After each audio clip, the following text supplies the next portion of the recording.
In this video, I'll be covering Question 2, Part D from the 2023 AP Calculus AB Free Response Calculator Required portion of the exam. I cover parts A, B, C, and D all in their own individual videos, so if you want to see my other solutions, please check out my other videos. Alright, so looking at D right now. D is asking us to find the total distance that Steven swims over this given interval from 0 to 90. The key language on this is total distance. When you want the total distance, that means you want to treat all the distance as positive. So you're trying to treat all the area under the curve, all the distance as positive. So you don't care if he's swimming forward or backwards. You want to know his total amount of distance that he traveled in this pool for those 0 to 90 seconds. What that is that's just an integral setup. So when we want to find total distance, the total distance formula looks like the integral from A to B. And because we want to treat all of that distance as positive, we take the absolute value of our velocity equation, dt. And so whatever your start time is to whatever your end time is, that's going to be your bounds. So all we really need to do on this problem is set that up, and because this is a calculator required section, we're just going to plug it into our calculator and be done pretty quickly. So here we've got a start time of 0, our lower bound is 0, our upper bound is 90, and then we're going to want the absolute value of the velocity equation that they gave us up at the start here. So this would be 2.38 e to the negative 0.02 t, and then times the sine of pi over 56t, and then close my absolute value bars and then put a dt. So that's what we're trying to find right there. And again, like I said, the beauty of this is we can do all of this in our calculator. So step one is you're going to take that equation and put it with the absolute value bars into your equation, into your y equals. So negative 2.38 e to the negative 0.02. Instead of t, you would want to replace all of those with t's with x's as you're graphing this thing. Graphs only like to graph with x's on these calculators. So then I replace the x there, close my absolute value bars, and now I'm going to go ahead and graph that. Step two is graph it.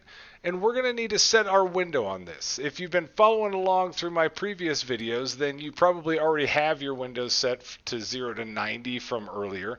But if you don't, and you're just following for the first time, whatever that interval is right there, that's our x interval. Then our window needs to be large enough to take all of that in. So we would set our x min to 0. We would set our x max to 90. And then that should be good to go from there. And then step 3 of the process is we would then do a second calc, and in the calc menu we'll choose the number 7 option, which is integral of f of x dx. The calculator will ask us a couple of questions, we'll answer them, and then it will shade in the graph, and at the bottom of the screen it's going to say integral of f of x dx equals, and whatever that value is, that's going to be our final answer.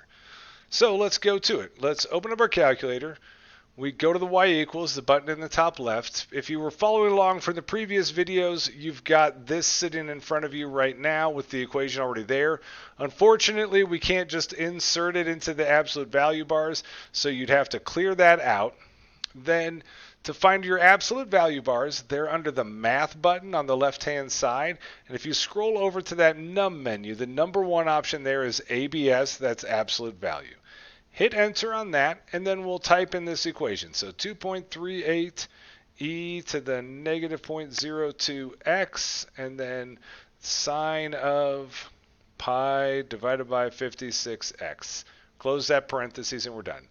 So we would also want to, before we hit that graph button, go ahead and adjust our window. Again, if you were already doing these previous problems, you would have already had your x min and max set up. But if you didn't, and this is your first video with me, then you would just type in 0 for your min, hit enter. Type in 90 for your max, hit enter.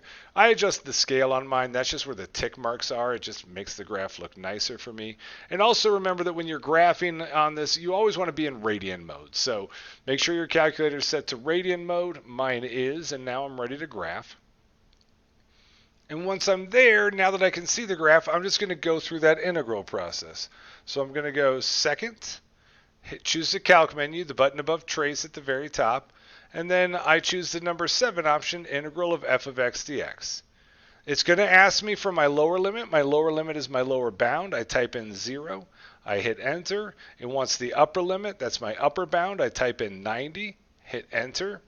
It shades it all in for me, and at the bottom of the screen it says integral of f of x dx equals 62.164. So when you go for your final answer on an AP Calc question, they usually want you to round it to 3 decimals. So this would be 62.164 meters.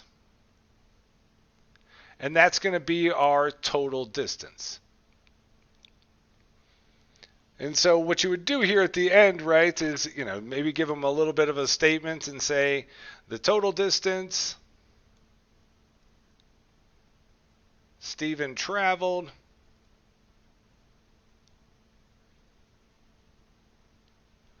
from t equals 0 seconds to t equals 90 seconds was, and then that would be our value there, 62.164 meters. If you're wondering how to handle the units and how to, it's pretty straightforward. If they're talking meters per second, you're looking at a total distance of meters. But if you need to reconcile, if it's not coming to you, then whenever you need to find units on an integral, you take the units of your equation, which on this velocity equation here was meters per second, and you multiply it by the units of whatever your x value, your t value in this, which would have been t is in seconds. And so out of there, the seconds cancel with seconds, and we end up with total meters. So in this situation, the total distance traveled would have been 62.164 meters. You'd have gotten 1 point on this question for putting together your integral properly, and then you would have gotten 1 point for sort of giving them out the answer that they're looking for. 2 points total. Thanks for watching my video. If you liked it, please click that like button and subscribe. And also share it with your friends and anyone else you know who might be crying about an upcoming AP Calc test. You can find more videos from me, more sample AP Calc questions, and my complete AP Calc study guide over at my website, apcalcprep.com. Have a great one.